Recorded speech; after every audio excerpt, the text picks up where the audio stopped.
Assalamualaikum warahmatullahi wabarakatuh. Hari ini kita akan melanjutkan pembahasan kita bagaimana sih cara menuliskan pembahasan di bab 4. Kira-kira apa saja yang perlu teman-teman ketahui? Oke, kita review dulu ya bahwa di awal kita sudah mempelajari bahwa di pendahuluan teman-teman sudah fokus nih terhadap rumusan masalah, apa manfaat dan tujuan dari penelitian tersebut. Kemudian masalah apa yang akan diangkat dan kira-kira mau pakai metode apa sih sudah mulai ada di latar belakang masalah itu sudah dimunculkan sedikit mau menggunakan penelitian dengan metode apa dan tujuan apa. Di bab 2, Anda sudah membahas kira-kira teori-teori apa yang digunakan untuk menganalisis dalam penelitian tersebut. Kalau ini penelitian kuanti, maka teori digunakan untuk menguji gitu ya, menguji teori.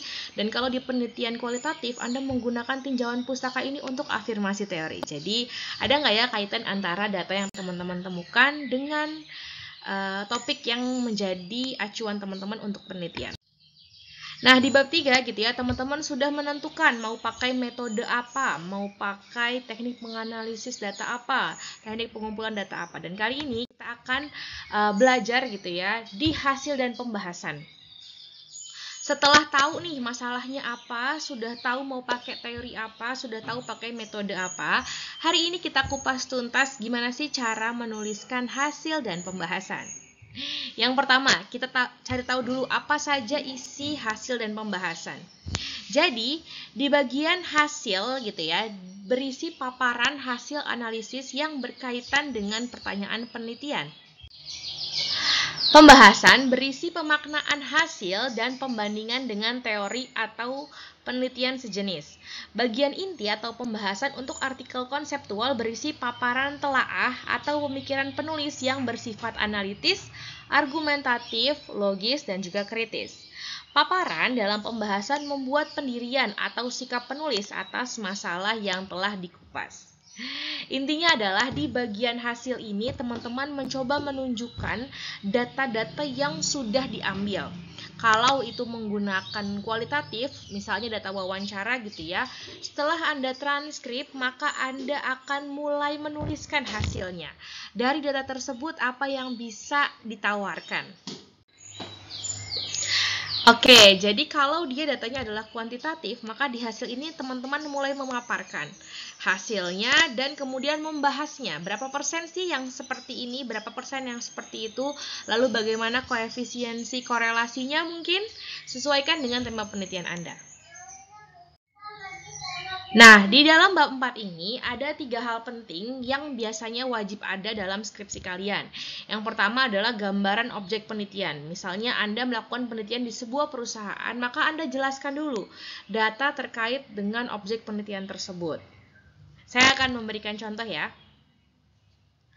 Baik, misalnya di sini saya melakukan penelitian di komunitas ataupun organisasi Perhumas Indonesia, Perhimpunan Hubungan Masyarakat. Maka saya jelaskan dulu di bagian bab 4 deskripsi tentang selayang pandang gitu ya, bahwa Perhumas adalah organisasi yang seperti apa, kemudian mengapa saya memilih Perhumas bukan organisasi humas yang lainnya misalnya yang lain gitu ya. Tapi Perhumas ini memiliki keunikan apa gitu ya. Kemudian baru saya menurunkannya kepada deskripsi profil informan. Dari begitu banyak anggota Perhumas di seluruh Indonesia, siapa-siapa saja yang saya pilih maka saya tampilkan dalam list. Ya, jadi data ini bukan sekedar menjelaskan, oke, saya mau meneliti perusahaan X misalnya.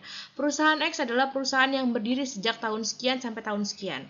Tapi lebih detail daripada itu. Misalnya, berdasarkan hasil penelitian pendahuluan, diketahui bahwa perusahaan X misalnya mendapatkan award sebagai perusahaan yang apa. Kemudian berdasarkan hasil wawancara, ternyata misalnya ditemukan bahwa dalam perusahaan itu memang terjadi gitu ya pergolakan antar karyawan sehingga menarik untuk melakukan penelitian terkait dengan manajemen isu contohnya. Nah, misal dalam Perhimpunan Hubungan Masyarakat Indonesia, saya memiliki beberapa alasan saya menjadikan ini sebagai objek penelitian saya. Di antaranya adalah Perhumas Indonesia, misalnya merupakan salah satu organisasi awal gitu ya terkait dengan humas Indonesia. Kemudian ia juga memiliki cabang yang tersebar di seluruh wilayah seperti Jawa, kemudian Sumatera, Kalimantan gitu ya. Jadi memang sudah merepresentasikan jawaban yang ingin saya temukan di rumusan masalah.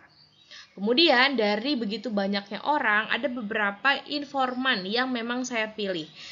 Sebagai contoh, saya memberikan purposive sampling gitu ya. Kriteria dalam informan saya misalnya harus menjadi public relation selama kurang lebih 2 atau 3 tahun. Nah, jadi dari sampel populasi yang luas, teman-teman tentukan sampelnya dan yang lebih spesifik lagi. Nah, kalau untuk penelitian kuantitatif berarti Anda misalnya dari jutaan masyarakat, kenapa Anda pilih kota itu misalnya? Lalu setelah menggunakan rumus, maka jadi berapa orang nih respondennya? Itu juga bisa Anda jelaskan. Dan kenapa Anda ambil populasi di situ bukan di populasi tempat lain. Nah, kemudian kita kembali ke slide sebelumnya. Tadi selain ada yang namanya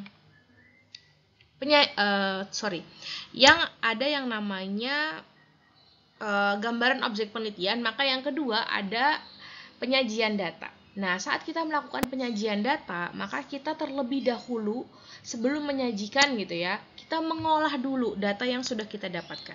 Contoh, misalnya teman-teman sudah mulai melakukan wawancara gitu ya, sudah pingin tahu, udah turun lapang kepada informannya, maka teman-teman bisa menuliskan transkrip wawancara.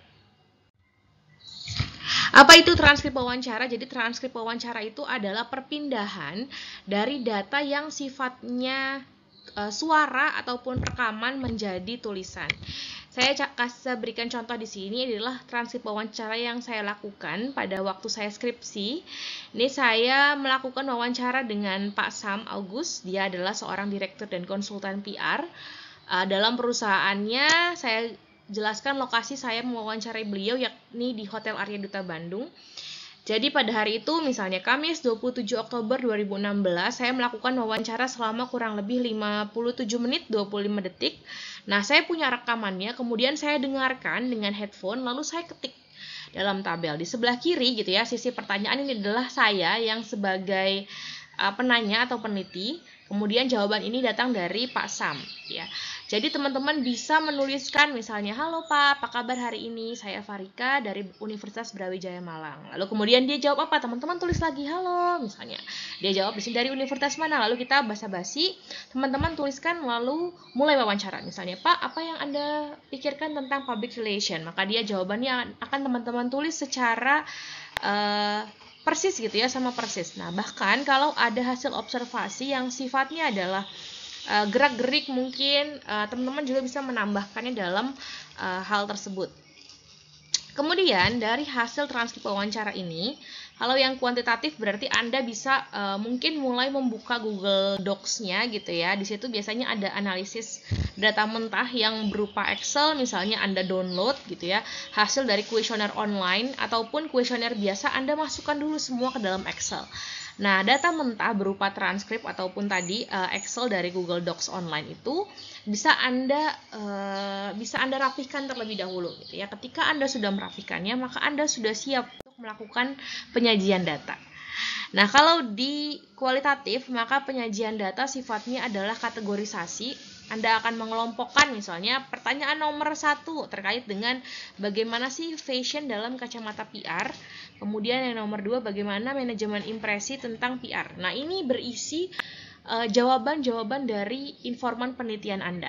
Nah, ketika misalnya fashion dalam kacamata PR gitu ya, menurut informan A Bapak Sam tadi, kemudian informan B Bapak siapa, informan C Ibu siapa, Anda tuliskan datanya berupa narasi. Nah, ini disebut dengan penyajian data dan Anda sudah melakukan kategorisasi sesuai dengan item pertanyaan yang Anda buat.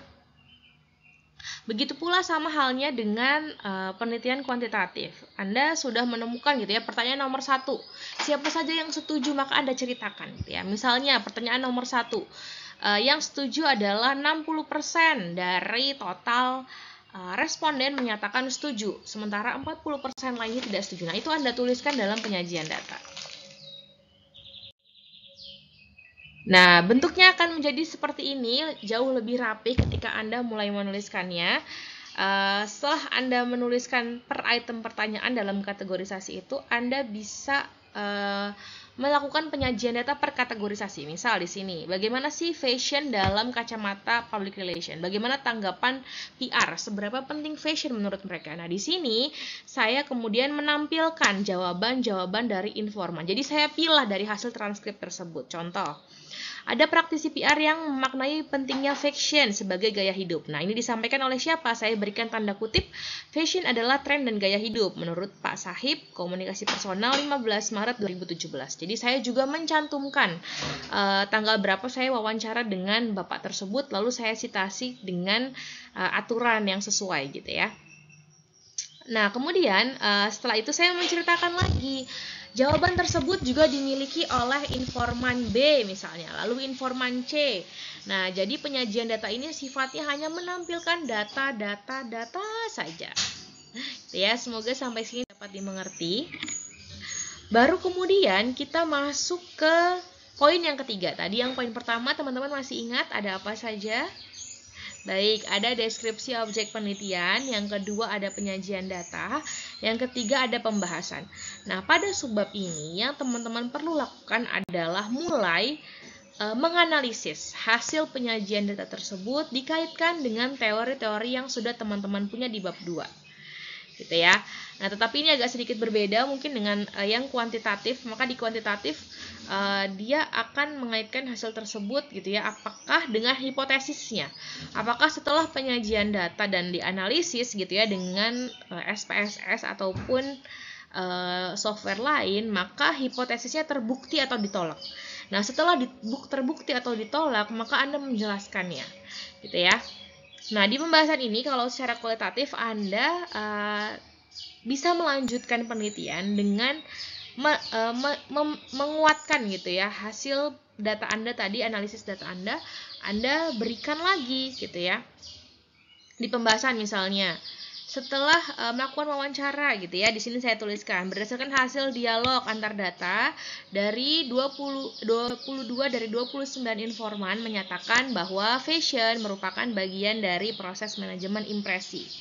Nah, ini saya kaitkan dengan teori manajemen impresi, maka saya masukkan pendapatnya Salot tahun 2022 ini. Fashion public relation memang membutuhkan pembuatan impresi yang baik. Hal ini dikarenakan teknik manajemen kesan sesuai dengan bidang public relation. Saya kutipkan bagian pentingnya, the impression management perspective seems particularly well suited for enhancing understanding of public relation. Gitu ya. Jadi data kemudian dilengkapi dengan teori, kaitannya apa gitu ya. Nah, ini yang disebut dengan pembahasan. Nah, kalau dalam jurnal ini misalnya saya memberikan contoh jurnal yang saya tulis bersama rekan saya Pak Winri dan juga Bu Ade. Jadi kami membahas aktivasi digital radio siaran sebagai upaya perluasan audiens. Nah, di beberapa jurnal template yang dibutuhkan bukan dipisah hasil lalu kemudian membahas, tapi kita langsung kepada digabung gitu ya, karena sifat jurnal biasanya adalah meresum. Jadi ya udah dituliskan misalnya apa data yang dituliskan. Oke, data, lalu di sini ada teori, lalu ada data, ada teori. Jadi udah bentuknya hasil dan pembahasan. Jadi jauh lebih ringkas gitu ya. Di jurnal saya yang lain juga sama seperti itu. Jadi di sini teman-teman bisa lihat bahwa saya memulai dengan teorinya. Agenda building theory dan information subsidize merupakan konsep bahwa public relation berfungsi membangun agenda dan menyebarkan melalui media. Ini adalah teorinya ya. Saya kasih penelitian lanjutannya. Kamach 2016 menjelaskan bahwa publik secara keseluruhan sudah diatur, di frame dan dibentuk gitu ya. Saya buka dengan teori-teori. Nah, kemudian kita masuk ke paragraf yang kedua gitu ya, bahwa government PR melakukan produksi narasi untuk mempengaruhi opini publik. Ini disebutkan oleh tenaga ahli muda Gabriel Sujayanto untuk memberikan informasi yang sesuai kepada wartawan. Ia menceritakan pembuatan narasi yang dilakukan di kantor staf presiden.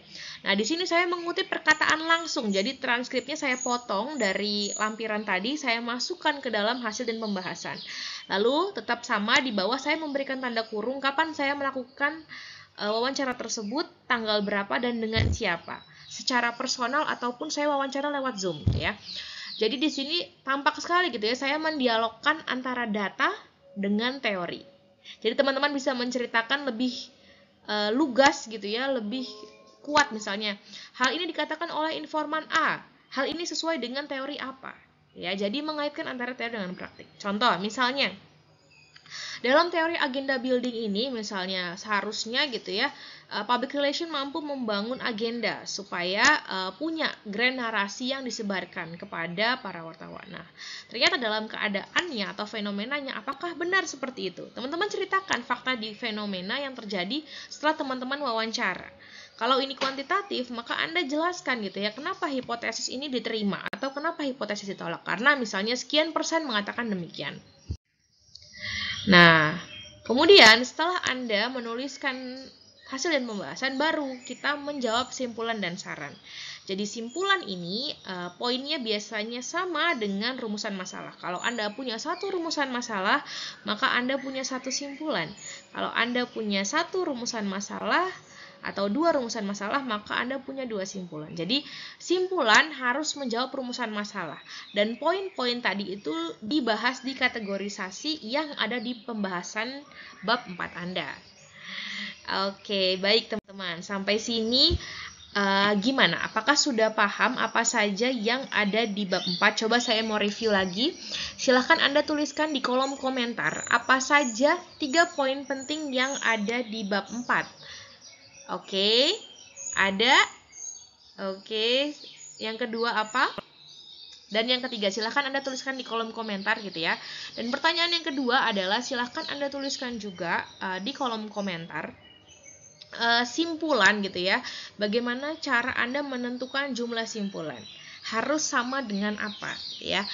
Saya akan lihat jawaban Anda di kolom komentar gitu ya. Nah, di sini saya tutup dengan simpulan berisi temuan penelitian berupa jawaban atas pertanyaan penelitian atau berupa intisari dari hasil pembahasan.